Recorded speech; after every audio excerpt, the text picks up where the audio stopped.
그 팔란티어가 최근에 주가는 좀 부진한데 뭐 주가 측면만 말씀드리는 건 아니고 AI 소프트웨어도 앞으로 엄청나게 발전할 건데 그 팔란티어, 뭐 세일즈포스, 오라클 이런 이제 소프트웨어 관련된 회사도 어떻게 보십니까? 사실은 뭐 팔란티어는 지금 주가가 조금 조정을 받고 있는 것은 미국 국방부 예산을 매년 8%씩 줄이겠다고 했던 이 소식이 네네. 부정적인 영향을 미치고 있는 거죠. 그래서 네네. 뭐 그리고 또는 뭐 우크라이나가 종전에 들어갈 거다. 뭐 종전에 들어가면은 뭐 팔란티어 같은 경우에는 네. 이러한 전쟁 속에서도 많이 제품 능력을 발전시켜 왔기 때문에 부정적인 영향이 있을 거라고 보는데요. 있다라고 사람들이 생각하시는 것 같은데요. 우선은 8% 예산을 줄이게 된다라는 것을 저는 경제성을 좀 더 높여야 되기 때문에 예산을 줄이게 돼서 국방력을 저하시킬 수는 없는 거잖아요. 그렇기 때문에 아마도 효율성을 높이는 AI라는 건 경제성을 높이고 효율성을 높이는 거다. 즉 동일한 아웃풋을 더 적은 비용으로 쓰는 거기 때문에 AI 소프트웨어 대표적으로 팔란티어 부분의 예산을 좀 줄일 거라고 보지는 않습니다. 근데 미국 국방부가 8%를 어떻게 줄이겠다고 지금 정책을 발표하지 않고 있다 보니 불투명성이 그러니까 불확실성이 존재하다 보니 주가가 조정을 받는 거는 어쩌면 자연스러운 현상이라고 봅니다만 국방부가 이제 예산을 어떻게 줄이겠다는지를 발표하게 되면 이 부분은 좀 해소될 수 있는 부분이라고 저는 보고 있고요. 소프트웨어 기업들 같은 경우에는 지금 뭐 여러분들이 한번 검색을 해보시면 루트라는 기업이 있어요. ROOT. 네네. 정말 놀라실 거예요. 얼마나 주식이 뛰었는지. 이런 데 같은 경우에는 이제 AI와 소프트웨어와 보험 산업을 결합을 시켰던 대표적인 기업이죠. 네네. 지금 거의 150불까지 가고 있었는데 제가 이 루트를 알게 됐을 때 이 주가가 $70 뭐 이랬었습니다. 뭐 이랬었는데 지금 폭발적으로 지금 성장하고 있는 거죠. AI를 지금 미국의 보험 업체들이 잘 안 좋은데 AI를 접목시킴으로써 빨리 진화하고 있는 기업들 그리고 미국의 소피 같은 기업들 즉 학생들 대출로서 시작을 했지만 한국의 이 토스처럼 핀테크로서 상장이 된 기업인데 여기도 주가가 대단히 좋은 편이고요. 뭐 이러한 기업들 많습니다. 요즘 사실은 의료 쪽에서 AI 기업들 주가가 뛰는 데 곳도 있고 의료 분야에만 클라우드 서비스를 제공하는 비바 시스템스라든지 사실은 미국 주식들 중에서 지금 안 좋은 전체적인 상황 속에서도 계속해서 성장하고 있는 좋은 AI 기반의 소프트웨어 기업들은 되게 많거든요. 이제 세일즈포스나 말씀하신 오라클은 전통적인 소프트웨어 기업이고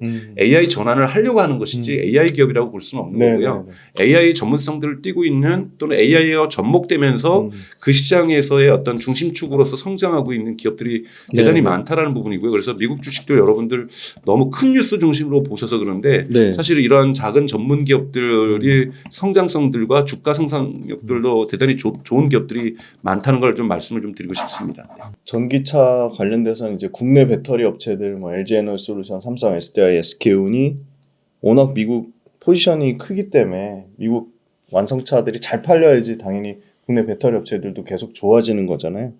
일단 그 테슬라 말고 비테슬라 진영에서 현대기아차도 잘하고 있는데 앞으로 전기차 쪽 관련돼서 좀 잘 될 거라고 보시는 완성차 업체랑 그거에 따른 이제 국내 배터리 3사의 미국 시장에서 그 점유율이 계속 잘 유지될 거라고 보시는지. 사실은 뭐 지금 1위는 여러분도 아시는 CATL이고 2위는 BYD고 3위가 LG 엔솔이잖아요. 네. 그래서 근데 이 1, 2위하고 3위하고 차이가 대단히 크거든요. 그러니까 그만큼 중국 시장이 크다라는 거고 전기차 시장에서는 그리고 유럽 같은 경우에는 독일 기업들부터 이렇게 시작해서 프랑스 기업이나 이탈리아 기업들, 스텔란티스나 이런 기업들도 대부분 중국 배터리를 쓰고 있다라는 것. 그래서 중국 배터리 시장이 중국과 유럽 시장으로 확대되어 있는 거고 한국은 지금 중국 배터리를 미국에서 사실상 금지 조치를 하고 있기 때문에 미국 시장과 한국 시장 요 하나만을 바라봐야 한국 시장은 뭐 워낙 사이즈가 작으니까 한국 시장을 볼 필요는 없는 거고 결국 미국 시장이 지금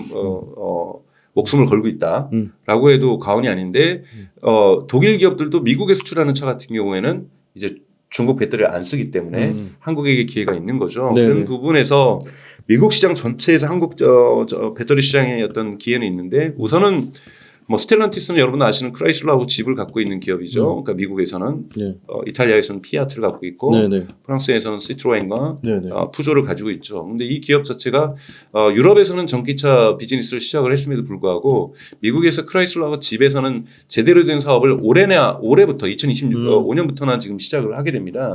그렇기 때문에 얼마나 파괴력 있게 시장을 확대할지 사실은 예측하기 어려운 상황이라는 거고 그리고 뭐 포드 같은 경우에는 대단히 지금 빠른 속도로 지금 전기차 부분이 성장하고 있으나 기저효과라는 것, 즉 워낙 바닥에서 있었기 때문에 성장하고 있는 속도가 좀 높아 보이는 것이지 사실 점유율 부분에서는 그렇게 의미 있는 점유율이 아닌 거고요.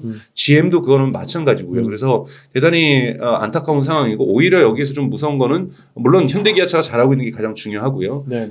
무서운 거는 일본 차들이 이제 특히 혼다나 이런 애들이 좀 전열을 가다듬으면서 전기차 모델을 내고 있는데 또 일본 기업들은 파나소닉이라든지 그렇죠. 일본 배터리를 많이 쓰기 때문에 사실은 중국과 일본 기업들에 의해서 눌리고 있는 것이 한국 배터리 기업들에 처한 난처한 상황이라고 보고 있어요. 그나마 유럽에 있는 배터리 기업들이 망하거나 힘을 못 갖고 있기 때문에 그나마 유럽에도 우리 한국 것들이 한국 배터리 시장에 진출할 수 있고 또는 유럽 자동차가 미국을 진출하기 위해서 한국 배터리에서 파트너십을 맺는다든지 이럴 가능성이 열려 있는 것만이 조금 다행인 수준이라고 저는 보고 있는데요. 우선 배터리 자체가 계속해서 규모의 경제 시장으로 진화되면서 규모의 경제라는 건 결국은 대량 생산하는 쪽이 이기는 거잖아요. 이런 부분인 거고 물론 그렇다고 하면은 전고체 배터리라든지 뉴 모델들 즉 새로운 3원계를 넘어서는 전고체 배터리에서 우리가 우위를 가지면 되냐고 하는데 CATL도 여러분 전고체 배터리 만듭니다. 비아디라든지 CATL이 바보가 아닌 이상 이 과거에 LFD 배터리에만 집중할 일은 없죠. 그렇죠.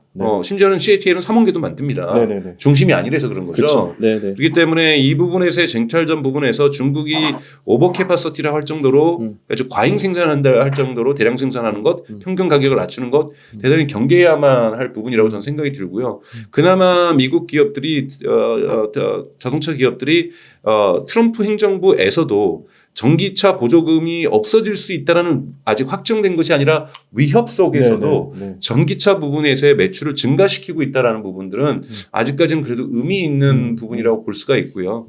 그리고 현지 생산 공장들이 물론 바이든 행정부에서 예상했던 것보다는 늦어지고 일부 취소되고 있긴 하나 계속해서 전기차 시장이 미국에서도 이제는 성장세를 타기 시작했다는 것 자체는 한국 기업에게는 좋은 소식이라고 저는 보고 있습니다.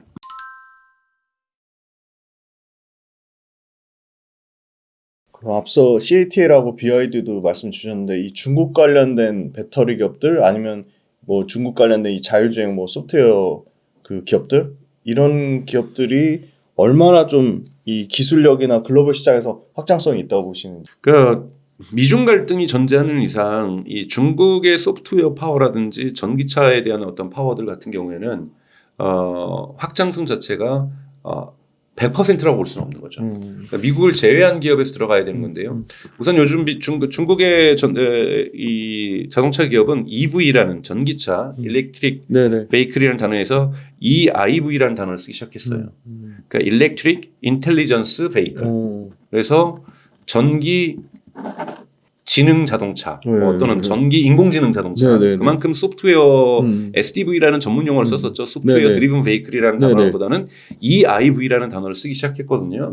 그만큼 소프트웨어에 신경을 많이 쓰고 있는 게 중국 기업들이고 이 부분에서 사실은 한국하고의 격차도 점점 벌어지고 있는 거고 이 부분에서 미국하고의 격차도 줄이고 있는 것이고 그리고 그런 상황이 있기 때문에 중국의 소프트웨어 파워는 특히 자동차 부분에서는 절대로 저평가할 수가 없다라는 부분이죠. 이 부분이 대단히 강점으로서 중국 기업들이 작동하고 있는 거고 여러분도 아시는 것처럼 BYD마저도 예를 들자면 자율주행을 무료로 풀겠다. BYD의 자율주행은 아직 자체 기술은 아니에요. 하웨이 거를 쓰고 있는 거고요. 이 하웨이 거에 쓰는데 이제는 딥시크 같은 걸 써서 자체 이 자율주행 기술을 증가시키기 위해서 그와 필요한 인력을 고용하겠다라는 것이 지금 BYD의 계획인 거고 그래서 BYD뿐만이 아니라 샤오펑이라든지 리아오토라든지 이런 곳에서도 자율주행 기술은 대단히 뛰어나다는 평가를 받고 있죠. 물론 하웨이라든지 바이두처럼 자동차를 만들지 않으면서도 자동차의 소프트웨어만 집중되고 있는 기업들도 존재하고 있고요. 이런 기업들이 어떻게 해외 시장을 진출하냐면 닭갈비 전략이라고 얘기를 하는데 즉 미국 시장이나 이런 큰 시장은 못 먹더라도 지금 BYD가 여러분 가장 많이 팔리고 있는 시장은 브라질 시장이죠. 브라질인가요? 1위가 브라질이고 2위가 여러분 태국입니다. 그러니까 이런 시장에서 의미 있는 시장 진출을 해내면서 시장 점유율들을 이걸 다 모아서 전체로서는 전 세계에서 가장 많이 수출을 하는 국가, 중국 기업 국가가 되고 있는 거죠. 그래서 중국에서의 자동차에서의 소프트웨어 파워라든지 하드웨어 파워도 지금 대단히 좋아지고 있기 때문에 결코 무시할 수 없기 때문에 오히려 요즘은 그래서 중국에 있는 이러한 소프트웨어 기술에 투자하시려고 하시는 분들이 중국 시장의 주식 시장이 좀 눈을 돌리고 있는 현실이다라고도 말씀을 좀 드립니다. 그럼 뭐 중국에 있는 소프트웨어 기업 중에 뭐 박사님 소개해 주실 만한 기업이 있나요? 아니 뭐 제가 그거를 말씀드리긴 그렇죠. 저는 뭐 종목을 추천하는 사람은 그렇죠. 아니기 때문에 근데 뭐 중국의 뭐 이러한 이 전통적인 알리바바라든지 이런 데도 지금 조금은 특히 핀도도 이런 데 공격에 공세에 맞춰서 힘들어하다가 최근에 AI 부분 쪽으로 강세를 피면서 클라우드 사업들이 진출하고 성장하면서 주가도 지금 상승하고 있는 거고요. 게임 회사 중심이었던 위챗 중심의 텐센트마저도 이제는 AI 중심으로 전환되고 있고 바이트댄스도 AI 기업들을 하고 있는 거고 하웨이도 지금 막강하게 AI 투자를 하면서 성장하고 있는 거고요. 오히려 조금은 좀 찬물을 받고 있는 데가 이제 바이두 같은 기업이죠. AI에 많이 투자를 했는데 지난번 이 시진핑이 중국의 대표 민간 테크 기업들을 초청했을 때 초청을 못 받는 뭐 이런 일들이 바이두에는 있었지만 전체적으로 여러분 중국 증시시장들 보시면 중국의 테크 기업들이 다시금 탄력을 받고 있는 모습들을 보이고 있습니다. 전반적으로. 네. 그리고 아까 테슬라 관련돼서 빠진 부분이 ESS는 실제 숫자가 찍히고 있잖아요. 네. ESS 산업 앞으로 어떻게 업그레이드 될 거라고 보시는지. 계속해서 팽창하는 사업이라고 보고 있는 거고 일론 머스크도 ESS에서 벌어들이는 돈이 수익률이 자동차의 수익률보다 그러니까 수익보다 율이 아니라 수익 전체 양보다 총량에서 넘어설 거라고 얘기를 하고 있을 정도고 여러분들 아시는 것처럼 1월 중순부터 상하이 기가팩토리 옆에 있는 메가팩토리 메가팩토리가 메가팩 즉 이 메가팩이라는 것이 테슬라가 갖고 있는 ESS 제품의 이름이죠. 이 메가팩 공장이 가동을 했고 이 메가팩 공장은 미국의 공장보다 프로덕션 캐파시티가 2배 정도입니다. 그러면 훨씬 더 많은 양을 생산할 수 있다는 거고 항상 예약 판매가 다 끝나거든요.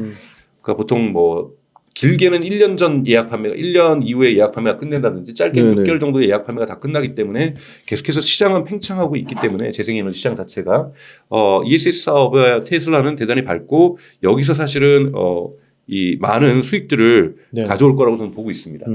테슬라 외에 좀 글로벌 미국 기업들 중에 대표님 혹시 관심 있으신 뭐 새로운 기업들이 있으신가요? 뭐 팔란티오도 있고요. 사실은 루트라는 기업 아까 전에 말씀드렸던 기업도 있고요.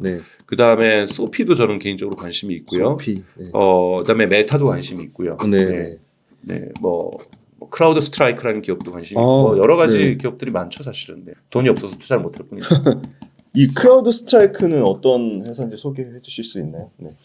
클라우드 스트라이크도 이제 이 클라우드에 들어가는 이 중간에 기술 기반의 서비스라고 볼 수가 있죠. 그래서 데이터 센터가 늘어나면 클라우드 스트라이크의 매출이 같이 늘어날 수밖에 없는 서비스라고 볼 수가 있고요. 그래서 요즘 이런 데이터 센터와 관련된 서비스, 그러니까 이 시장이 확대될 때 같이 매출이 증가하는 기업이라고 뭐 대표적으로 볼 수가 있습니다. 이 소프트웨어 기반인 건가요? 네네네.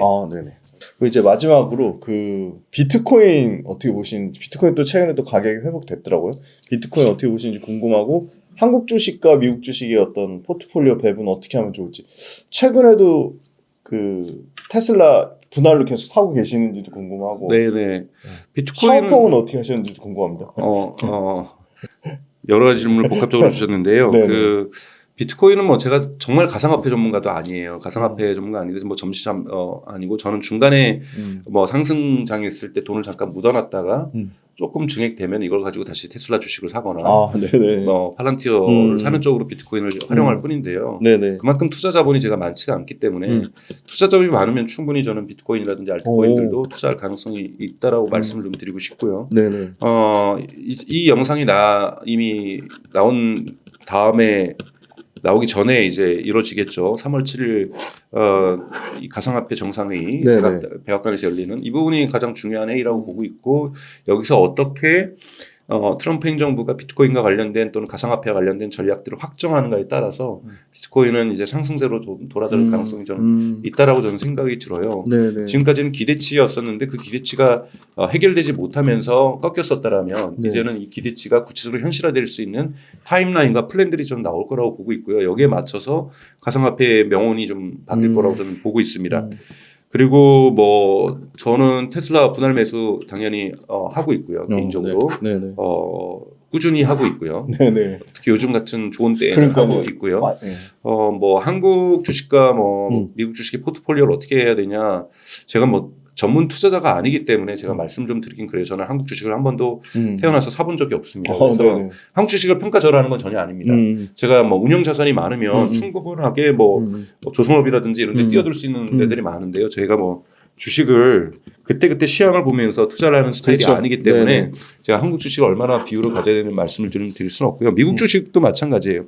제가 돈이 좀 많으면 사실은 샤워폰 같은 경우 샀다가 좀 팔고 다시 그 돈으로 팔란티어를 사고 그랬었거든요. 그래서 저는 제가 지금 포트폴리오를 늘려가야 된다는 생각을 하고 있는데 제가 생각하는 최소치의 테슬라하고 팔란티어 주식을 제가 다 매수를 못했기 때문에 그 목표를 맞추자마자 그걸 올해 안에 저는 전환시키려고 하는데요. 그래서 올해 안에는 포트폴리오를 좀 확장을 하는 전략들을 가져가려고 하는데 저에게 중요한 투자 원칙은 비즈니스 모델을 연구하지 않고서는 공부하지 않고서는 투자하지 않습니다. 그 기업이 얼마나 지금까지 돈을 많이 벌었느냐, PER이 어떻게 됐냐가 중요한 것이 아니라 앞으로 돈을 얼마나 많이 벌 것이냐.